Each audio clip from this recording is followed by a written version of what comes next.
It's that time once again, boys and girls, where we look back on yesteryear and share with you the most egregious titles from one particular 12-month period. This time, it's 2015's turn in the hot seat, and oh boy, are there some absolute stinkers. Although the likes of Metal Gear Solid 5 The Phantom Pain, The Witcher 3 Wild Hunt and Bloodborne all released to tumultuous applause from critics, there were a plethora of titles that weren't quite so lucky. Don't get us wrong, 2015 wasn't a bad time to be a gamer, but the year did have its fair share of utter tosh. We don't just include any old crap in our worst games of lists though. In fact, we have some very strict criteria that a game must meet in order to earn itself a spot. As always, a title must have received a minimum of 7 professional reviews in order to qualify, and must have been released in at least one territory in 2015. Finally, where average review scores differ between game rankings and Metacritic, we've gone with the lowest. With all that said, I'm Ashton from Triple Jump, and here are the 10 worst games of 2015. Number 10, Funk of Titans, Xbox One, 41.24%. Here at Team Triple Jump, it pains us greatly when a game wastes a half-decent premise, and Funk of Titans is a title that did exactly that. The game follows Perseus, son of Zeus, as he embarks on a quest to destroy pop, rap and rock music. Why, you might ask? Well, because his papa is a massive fan of funk and wants rid of everything else. As those of you who are into Greek mythology will know, what Zeus wants, Zeus gets. The side-scrolling platformer could have been a lot of fun if a little thought had gone into it. Sadly, it seems the devs didn't bother. Critics praised Funk of Titans' art style, but had very few nice things to say about anything else. The 3 different musical worlds lacked theming, so rather than placing players into environments befitting their respective genres, the game went, somewhat confusingly, with ancient Greece, a frozen wasteland, and a rocky underworld. Players also found the soundtrack to be bland, which was a big no-no in a game where music is the focus. And to top it all off, the gameplay was unchallenging and uninspired. In short, this was one game that could funk right off. Number 9, Chronos Ark, 3DS, 40%.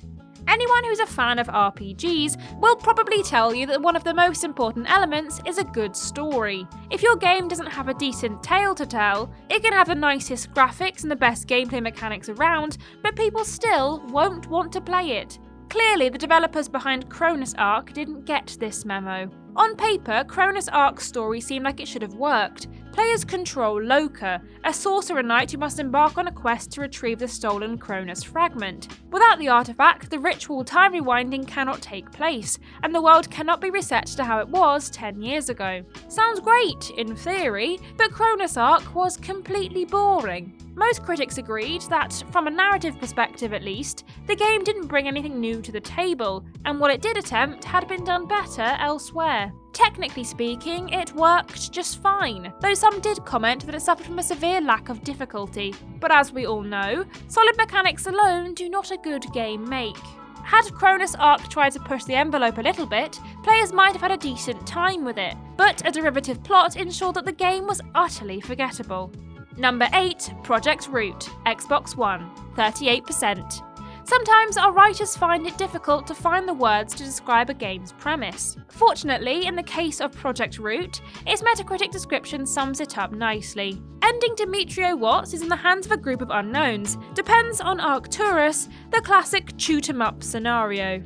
The fact that whoever wrote Project Root's summary didn't even take the time to ensure it was spelt correctly tells you everything you need to know about the quality. Though I don't know about you, I love a good shoot-'em-up. Project Root was of the bullet hell persuasion and saw players guiding a small aircraft through a number of levels and shooting everything in sight. One of the main problems of Project Root was that it was so gosh darn slow. Players expected fast-paced action, and what they got was a leisurely Sunday afternoon drive thanks to a plane that meandered lazily through the game. Project Root was also frustratingly difficult, thanks to the wonky camera, inconsistent weapons, and lack of checkpoints, and was also marred by a load of technical defects, which ranged from intermittent audio to enemies that were able to pass through walls. I think we can all agree that this game should make like a root and bury itself in the garden. Number 7, Godzilla, PS4, 38%.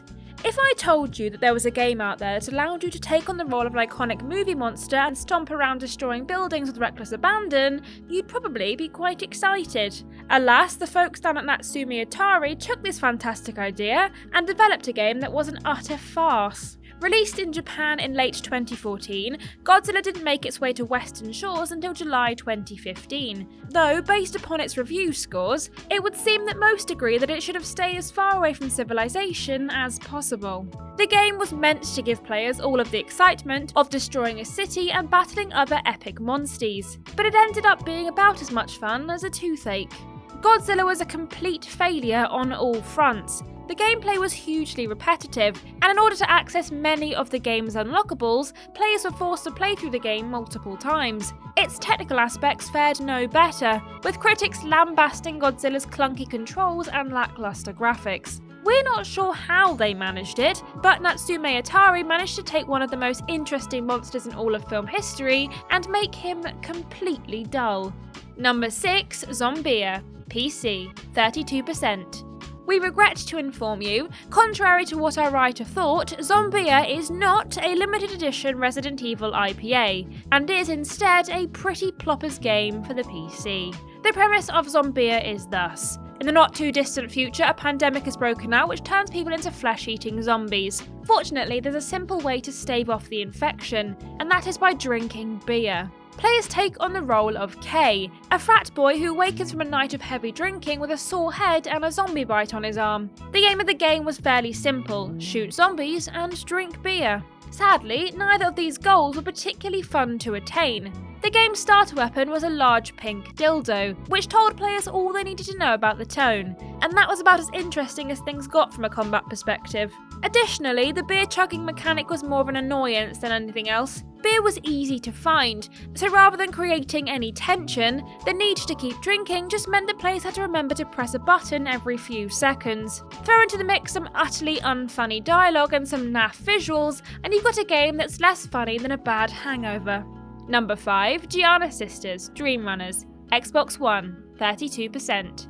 In 1987, the great Giana Sisters released to a reasonable critical reception, before quickly being withdrawn from sale. The game was a pretty good platformer, but as you can see from the footage on the screen, it bore more than a passing resemblance to a certain game starring a little Italian plumber, and as such, one particular video game company was not too pleased about it. Still, it wasn't the end for the Giana Sisters, and in the years since, players have gotten a number of sequels. Unfortunately, not all of them managed to retain the charm of the original. Case in point, Giana Sisters Dream Runners. The game was sort of a mashup of platformer and kart racer, and saw players making their way around a looping level, and trying to get far enough ahead of their opponents to knock them off the screen. This all sounds great, but the execution was totally bungled. The zoomed out camera, fast pace of the game and poorly designed levels meant that players struggled to see what was going on, making the game almost impossible to play.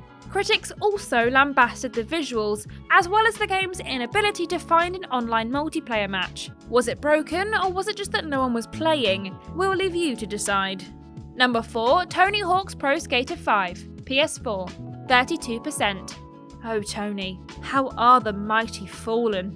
Those of you who grew up in the 90s and early 2000s will likely remember what fantastic games the first few titles in the Tony Hawk Pro Skater series were. In fact, Tony Hawk's Pro Skater 2 was so good that it's often cited among the best games of all time. Unfortunately, the Tony Hawk's franchise went the way of many other long-running series, and when developer Robo Modo took the reins from Neversoft, the quality of the games went downhill, and not in the jam sort of way. The final nail in the coffin, at least until Vicarious Visions delivered the stellar Tony Hawk's Pro Skater 1 and 2, was Tony Hawk's Pro Skater 5, a game that was panned by everyone who had the misfortune of playing it. Not only was the game released unfinished, with a large portion of the content to be rolled out in a day one patch, but it was glitchy, the graphics would have looked bad on a PS2, let alone a PS4, and the gameplay was nothing like the previous Tony Hawk's titles. Unsurprisingly, Tony Hawk's Pro Skater 5 was a complete flop, and less than a year after its release,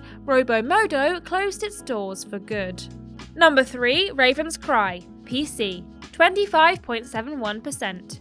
We cover a lot of terrible video games here at Team Triple Jump, but it isn't often that we come across one that's actually offensive. we're not just talking offensive to connoisseurs of video games either. We're talking a title whose writing was blasted by critics for being sexist, racist, and homophobic. That would have been enough to earn Raven Cry poor review scores by itself, but not content with having a terrible attitude towards women and minorities, the game was littered with a whole bunch of other problems as well. Many critics accused Raven's Cry of being released unfinished, owing to large chunks of missing content and numerous technical issues, which included myriad bugs and glitches, crashing and stuttering. It was also marred further by clunky controls and combat, outdated graphics, and a plot that was derivative, uninspired, and difficult for players to follow. Usually we find something to love in even the worst of games. Titles like Big Rigs Over the Road Racing and Ride to Hell Retribution are awful, but at least you can have a laugh at their expense. Raven's Cry isn't just a bad game, it's a deeply unpleasant game that should be avoided by everybody at all costs. Number 2, Afro Samurai 2, Revenge of Kuma, Volume 1. PS4, 21%. If you're into manga, then there's a good chance you're familiar with Afro Samurai, a series written by Takashi Okazako that follows a titular swordsman as he seeks revenge for his father's murder. The series was adapted into an okay video game in 2009, and since that was commercially successful, a sequel followed in 2015. The sequel was, to put it lightly, not good. Afro Samurai 2 follows Kuma as he attempts to challenge Afro Samurai for the #1 headband, which would confirm him as the world's greatest warrior and grant him godlike powers. The game was a complete mess from beginning to end. It was full to the brim with technical problems and camera issues, the frame rate consistently dropped, and the narrative was basically incomprehensible. Afro Samurai 2 Revenge of Kuma Volume 1 was planned to be the first of a series of 3 games, but when it received a critical massacring, the next 2 episodes were cancelled. The game was so bad, in fact, that just 2 months after its PSN and Steam debut, it was pulled from both storefronts, and those who had bought it were offered refunds. I guess we have to hand it to the devs, at least they were able to admit their failings. And number 1, Alone in the Dark, Illumination, PC, 19%. Look everyone! It's the game that killed the Alone in the Dark franchise! If there were a prison for video games, this one would be serving a life sentence. The original Alone in the Dark was a triumph of the survival horror genre, and it pains us to see what the series ultimately became. Unlike its predecessors, Alone in the Dark Illumination decided to take a leaf out of Resident Evil 6's book, introducing multiplayer and more action-focused gameplay. You can probably imagine how that one went over with fans. The introduction of co-op and a change of the game genre were the least of its problems though. Illumination's core mechanics saw players running around levels trying to create as much light as possible in order to make the monsters vulnerable. It was an alright concept, but the execution was totally bungled. Alone in the Dark Illumination was unfinished, riddled with bugs, and unfair to single players, owing to the lack of difficulty scaling when out of co-op. Even if you could look past all of that though, it committed the worst gaming sin of all. It was mind-numbingly boring. So, yay for you, Alone in the Dark Illumination. You managed to kill off a beloved gaming franchise. I hope you're pleased with yourself.